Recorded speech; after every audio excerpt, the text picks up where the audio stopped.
Avec nous, donc, le professeur Jean-Louis Mas. Vous êtes chef de service de neurologie à l'hôpital Sainte-Anne à Paris. Bonjour, merci vraiment Bonjour. d'être avec nous. Un mot d'abord sur le traitement novateur qu'on vient de découvrir dans ce reportage. Il est réservé à quelques cas très précis. C'est vrai, c'est pas quelques cas, c'est un nombre quand même relativement important de patients.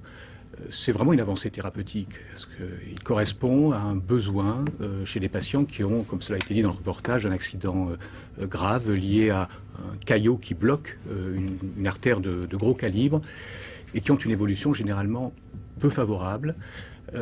Et chez qui le traitement classique, vous savez, ce qu'on appelle la thrombolyse intraveineuse, c'est-à-dire l'injection d'un produit qui va dissoudre le caillot sanguin, mais qu'on injecte par voie veineuse, et n'est pas très efficace. Donc c'est vraiment une avancée thérapeutique importante, et très simplement, on arrive à doubler avec ce traitement la proportion de patients qui guérissent totalement, comme le patient de reportage, très important. ou qui récupèrent suffisamment pour avoir une autonomie. On l'a vu dans le reportage, et c'est vraiment un maître mot pour vous, un mot d'ordre.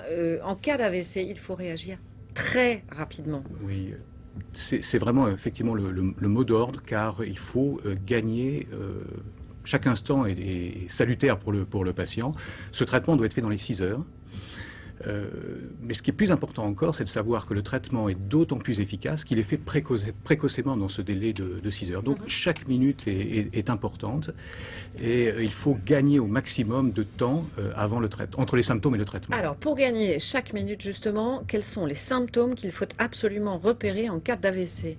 Disons qu'ils sont nombreux, mais les symptômes les plus fréquents, les plus évocateurs d'une attaque cérébrale qui est en train de s'installer, c'est la faiblesse ou la paralysie d'un ou plusieurs membres, ou de la face, avec une asymétrie des traits faciaux. C'est souvent d'un côté du corps, comme une hémiplégie. Ouais. Ce sont des troubles de la sensibilité, un engourdissement, un manque de sensibilité, une sensation de problème de parole aussi, de bras morts, problèmes de parole, des problèmes visuels également, ou encore des troubles de l'équilibre. Et le maître mot derrière ces symptômes, c'est leur installation très aiguë, en quelques secondes ou en quelques minutes. C'est ça qui est un élément très important. Et dans ces cas-là, on appelle les urgences, on va directement à l'hôpital le plus vite possible. On appelle le 15, c'est ça qui est très important, et c'est la personne que l'on a à l'autre bout du fil qui dirigera le patient vers une unité neurovasculaire. En fait, il faut éviter de perdre du temps et d'aller aux urgences justement de l'hôpital. Oui. Il faut aller directement dans une unité neurovasculaire susceptible de faire le traitement. Merci à vous vraiment Jean-Louis Mas d'être venu sur notre plateau et de nous avoir donné toutes ces informations.